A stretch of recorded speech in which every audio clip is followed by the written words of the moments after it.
Bienvenidas y bienvenidos, alumnas y alumnos de segundo grado de secundaria y público en general que nos acompaña. Estamos en una nueva sesión de Aprende en Casa 2 para la asignatura de Ciencias Física. Mi nombre es Enrique Rodal y en esta ocasión nos acompaña la maestra Ana Belén Zabaleta Ramos, quien se encargará de guiarnos y apoyarnos con un nuevo tema. Bienvenida, maestra. Muchas gracias, Enrique. Hola a todas y a todos, espero que se encuentren bien y que sigan las medidas de sanidad recomendadas por las autoridades para que pronto podamos regresar a nuestras escuelas. En esta sesión reflexionaremos sobre los imanes, el campo magnético y algunos fenómenos relacionados con ellos. No olviden tener a la mano su siempre confiable cuaderno y lápiz o bolígrafo para anotar las ideas principales, además de las preguntas y reflexiones que surjan a partir de lo que revisemos.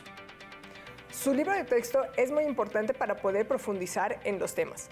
Además, es una buena fuente de consultar dudas y buscar otros ejemplos. También pueden utilizar otras páginas confiables de Internet. Si ya tenemos todo listo, considero que es tiempo de comenzar. Comencemos, maestra. Iniciemos haciendo las siguientes preguntas. Alumnas y alumnos que nos ven, anótenlas en su cuaderno y respóndanlas. Las preguntas son: ¿sabes qué es un campo magnético? Descríbanlo si es posible. Escriban 5 actividades que realicen cotidianamente en donde se utilicen los campos magnéticos. Muy bien, maestra. Ustedes lo recuerdan, en la sesión anterior ya hemos platicado acerca de los imanes. Dijimos que son materiales que se pueden encontrar de forma natural o sintética y que tienen la característica de ejercer fuerzas de atracción sobre otros cuerpos como los que están constituidos de hierro. Así es. Por ejemplo, la magnetita es un mineral que de forma natural atrae al hierro, pero actualmente se producen imanes con otros materiales en los laboratorios. También debemos recordar que todos los imanes tienen 2 polos, llamados polo positivo y polo negativo. Eso sí lo recuerdo muy bien, pero lo que ya no recuerdo es a qué se debe el magnetismo. Bueno, para que todas y todos podamos recordar, veamos el siguiente video.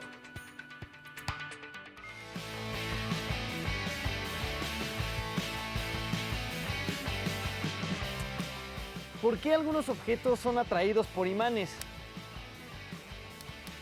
¿De qué están hechos? ¿Cómo es su estructura microscópica? ¿Existen diferentes tipos de imanes? ¿Quieres conocerlo? ¡Acompáñanos! Todos hemos manejado imanes incluso sin darnos cuenta. Por ejemplo, en las bocinas, los teléfonos, las brújulas y las puertas de los refrigeradores. El magnetismo es un fenómeno físico por el cual algunos materiales ejercen fuerzas de atracción sobre otros o ejercen fuerzas de repulsión. Algunos materiales presentan propiedades magnéticas detectables fácilmente, como el níquel, el hierro y el cobalto, así como sus aleaciones. A estos se les llama imanes y tienen la propiedad de generar un campo magnético.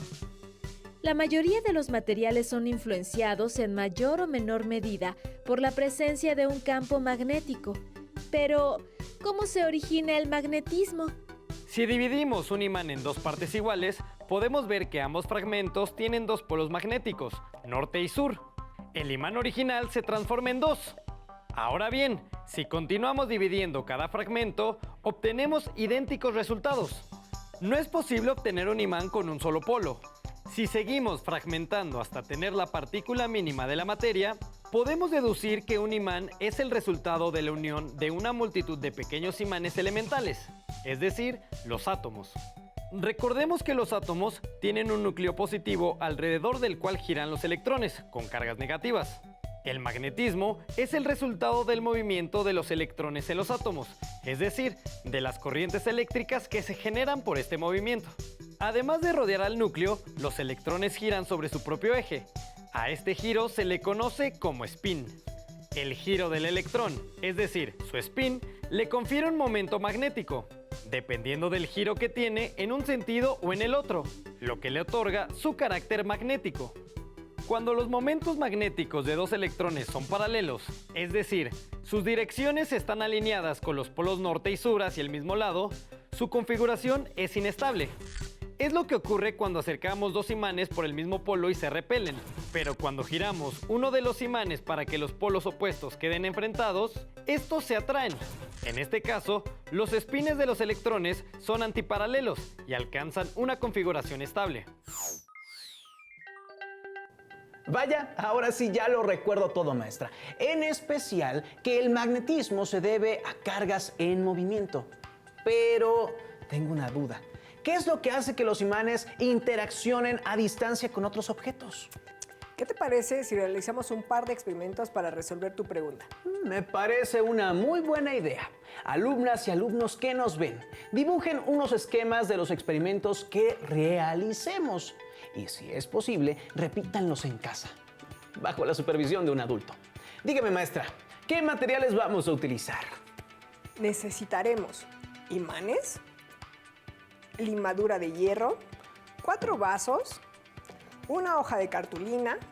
Pueden conseguir los imanes revisando los adornos del refrigerador o en una papelería cercana a su casa. La limadura de hierro es un poco difícil de conseguir, pero las podemos encontrar en algunas herrerías. Pues ya estoy listo para realizar este experimento, maestra. ¿Qué hay que hacer? Con este experimento vamos a intentar observar lo que permite que la interacción magnética se presente a distancia. Para comenzar, colocaremos los 4 vasos sobre una superficie plana. No deben de estar muy separados. Sobre los vasos vamos a colocar la hoja de cartulina. Después vamos a esparcir la limadura de hierro teniendo cuidado que no quede toda amontonada en un solo lugar. A ver si soy bueno en esto. ¿Algo así? ¿Que quede esparcida? Sí.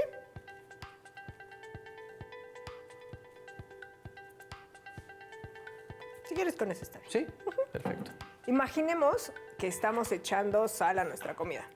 Por último, podemos poner el imán por debajo de la hoja de papel y que el magnetismo haga su magia. Me parece perfecto.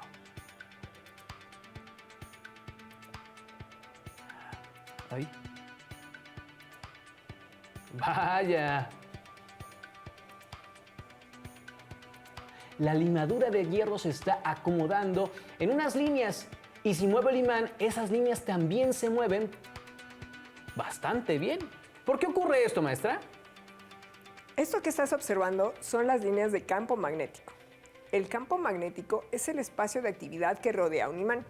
Si acercamos un objeto metálico u otro imán, estos serán atraídos cuando se encuentren cerca o dentro de este campo.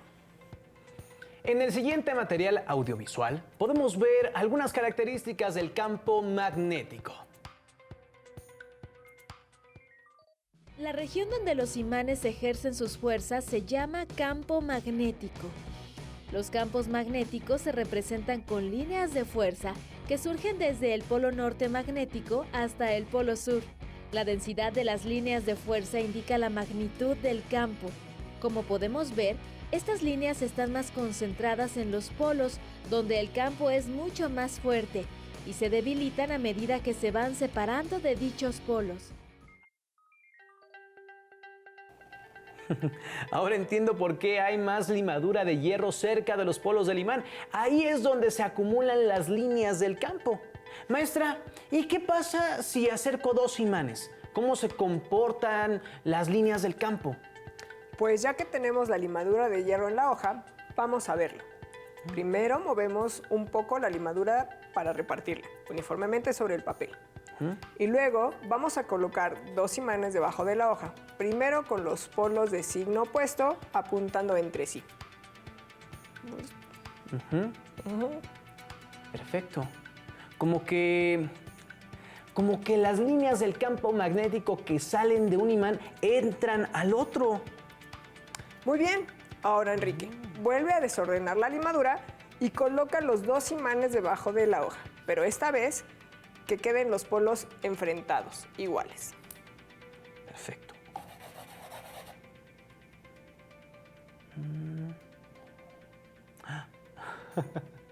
Creo que ya los descompuse, maestra. Ahora las líneas ya no se juntan. Para nada, Enrique. Ya tenemos claro que el campo magnético lo podemos representar por medio de líneas. Estas líneas se dibujan como si salieran del polo norte y se curvan hasta llegar al polo sur. Cuando colocamos dos imanes cerca, de tal modo que los polos opuestos coincidan, las líneas de fuerza que salen del polo norte de un imán ahora se dirigen al polo sur del otro. Y cuando se acercan dos polos magnéticos iguales, las líneas de cada uno se alejan de las otras. Eso explica lo que observamos en la limadura de hierro. Ya estoy un poquito más tranquilo. ¿Ves? Te dije que no pasaba nada. Ahora vamos a realizar nuestro segundo experimento. Para este necesitaremos una esfera de unicel pequeña,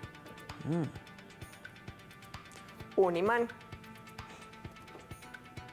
un cúter o un cuchillo de cocina, Listo. limadura de hierro y una botella vacía. Este es un experimento muy simple para que podamos observar las líneas del campo magnético de forma tridimensional. Perfecto. Me parece una muy buena e interesante idea. ¿Cómo lo vamos a hacer? Lo primero es cortar la esfera de unicel a la mitad. Debemos realizarlo con ayuda y supervisión de un adulto. Y cada mitad de la esfera le haremos una pequeña ranura donde quepa un imán.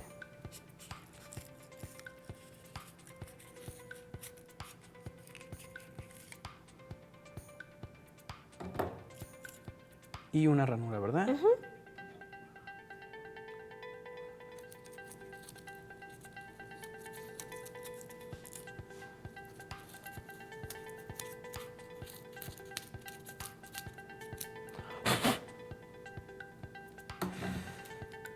Más o menos así. Perfecto. Ahora coloca el imán en medio.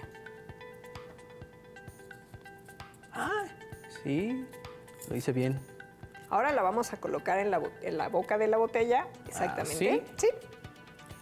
Y por último, le vamos a espolvorear la limadura de hierro encima de la esfera. Y Perfecto. observa lo que sucede. Como si fuese sal, Sí. un salero. Parece como si al imán le hubiera crecido cabello, ¿no creen? Puedes irlo moviendo para que veas. Pero podemos ver cómo la limadura se acomoda siguiendo el mismo patrón que apareció en la hoja. Solo que aquí es en todo el espacio, no en una superficie plana. Así es, lo que acabas de decir es correcto, Enrique. Las líneas de campo no se manifiestan sobre un plano, sino que abarcan todo el espacio tridimensional alrededor de un imán. Ahora sí me dejó sorprendido, maestra. Pues ahora viene mi experimento estrella. Vamos a usar el campo magnético para que un cuerpo flote en el aire. Construiremos un levitrón. Maestra, qué increíble. Pero antes de que me diga los materiales, ¿qué le parece si recojo nuestra área de trabajo, pero va a ser en cámara rápida para que ustedes no se aburran? Perfecto.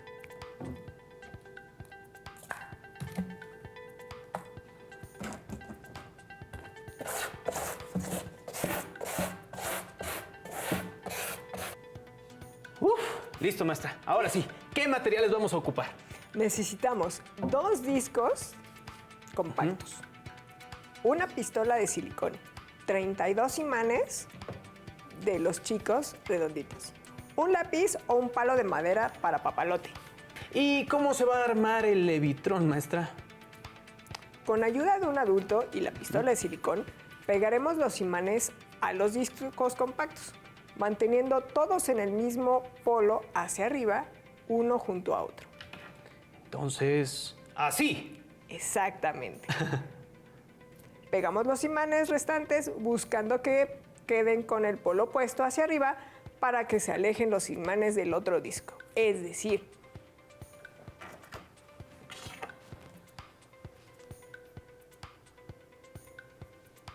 que queden separados. Perfecto. Perfecto, maestra. Los colocaremos en el palo de madera de la siguiente manera.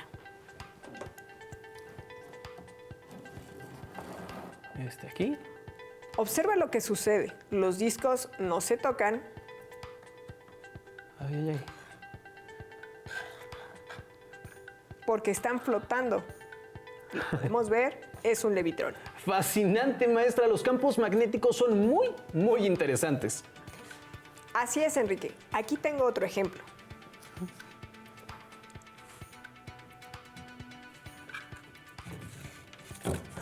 Vaya, maestra, qué maravilla.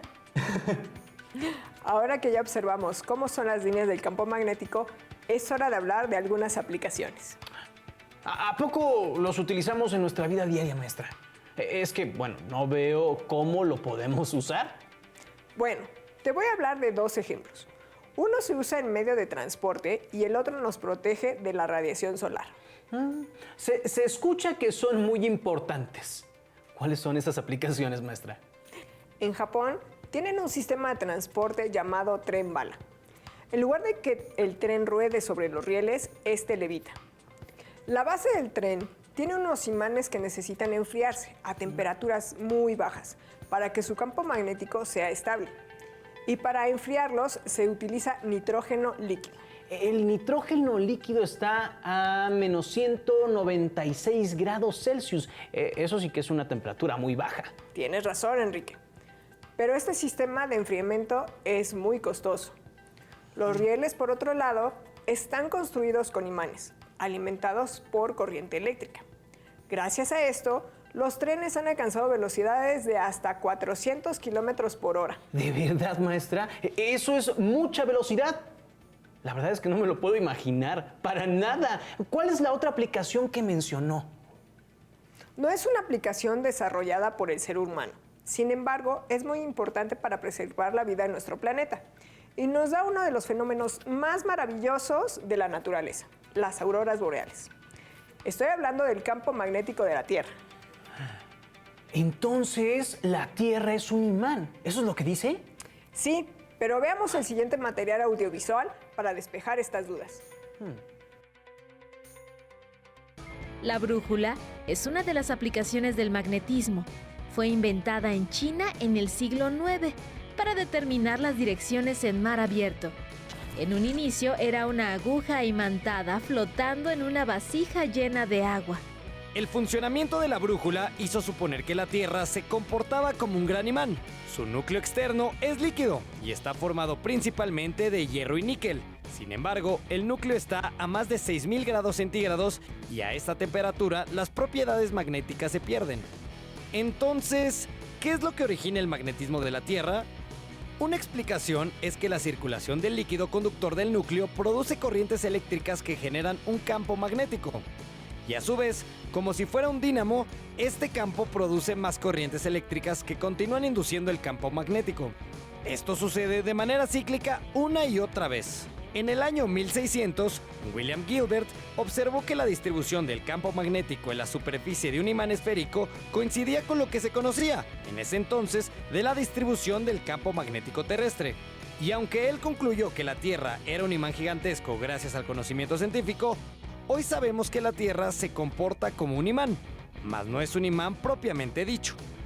¿Qué tan intenso es el campo magnético de la Tierra? La intensidad de un campo magnético se mide en unidades Gauss. Un imán común, como el que se usa para pegar objetos en un refrigerador, tiene una intensidad aproximada de 100 Gauss, mientras que el campo magnético terrestre es mucho más débil. Tiene una intensidad de 0.3 Gauss cerca del ecuador y de 0.7 en las regiones polares. De vuelta a nuestra brújula, recordemos que los polos opuestos se atraen mutuamente. Por ello, la aguja apunta al norte geográfico, pues en esa dirección se encuentra el polo norte magnético de la Tierra. Además, la línea geográfica norte-sur que indica la brújula es solamente una aproximación, porque la aguja se desvía hacia el oeste, o bien hacia el este, en un ángulo denominado declinación. Este es el ángulo comprendido entre el norte magnético y el norte geográfico de la Tierra, y en distancia equivale a 1600 kilómetros.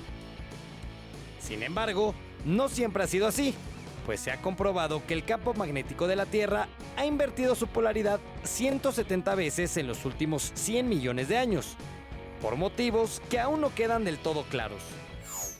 Uno de los efectos del magnetismo terrestre es desviar las partículas con carga eléctrica que provienen del viento solar. lo que nos protege a los seres vivos de la radiación electromagnética. Esto es gracias a la magnetosfera, una capa formada por la interacción del campo magnético terrestre y el viento solar. Esta capa hace que los electrones y los protones del viento solar queden atrapados en diferentes regiones de energía, llamadas cinturones de Van Allen. El viento solar es un flujo de gas magnetizado compuesto principalmente de hidrógeno y helio ionizados en estado de plasma, que emanan del Sol a una velocidad media de 450 kilómetros por segundo. Sin la magnetosfera, este plasma se impactaría directamente con la superficie terrestre, aumentaría la radiación ultravioleta y afectaría el funcionamiento de los sistemas eléctricos y satelitales. Las auroras boreales son una consecuencia de los vientos solares. Se producen cuando una expulsión de partículas solares cargadas choca con las moléculas de gas de la magnetosfera y provocan una excitación a nivel atómico, que da como resultado una luminiscencia que se extiende por todo el cielo, ya sea como un punto, como franjas horizontales o como círculos, pero siempre alineada con el campo magnético de la Tierra. Por su naturaleza, este espectáculo interfiere en las señales de televisión, radares y teléfonos, entre otros dispositivos. El campo magnético de la Tierra es muy importante. Forma un escudo protector para nuestro planeta. Cuando los vientos solares se acercan, este campo nos protege, evitando que toda esa radiación penetre a la Tierra. Como cuando queremos juntar polos iguales de dos imanes. No se puede. Y es así como nos salvamos de la radiación espacial. La naturaleza también usa este campo magnético. Algunos animales lo utilizan para orientarse durante sus migraciones. Entre los animales que se orientan con ayuda del campo magnético de la Tierra se encuentran aves migratorias, tortugas, ballenas o mariposas. El tiburón martillo utiliza los campos magnéticos para saber dónde se encuentran sus presas, ya que cuando se mueven generan ligeras perturbaciones en el campo y es así como los pueden localizar y capturar. Maestra, ¿y en qué otras actividades diarias encontramos campos magnéticos? Todos los motores eléctricos utilizan campos magnéticos. Por lo tanto, los aparatos como la licuadora, la lavadora, el refrigerador o los carros eléctricos funcionan con ayuda del magnetismo. Entonces, sí hay campos magnéticos involucrados en los motores eléctricos. ¿Quiere decir que los utilizamos todos los días? Es correcto. Alumnas y alumnos, ahora que ya conocen lo que es un campo magnético y algunas aplicaciones del mismo, revisen las respuestas que escribieron a las preguntas que hicimos al inicio de la sesión. Estas fueron: ¿saben qué es un campo magnético? Descríbanlo si es posible. Escriban 5 actividades que se realicen cotidianamente donde se ocupen los campos magnéticos. Si es necesario, completen o corrijan lo que habían escrito. Le agradecemos a la maestra Ana por su intervención en esta ocasión y a todas y a todos los que nos acompañaron desde casa. Les invitamos a que nos encontremos en la siguiente sesión de Aprende en Casa 2. ¡Hasta la próxima!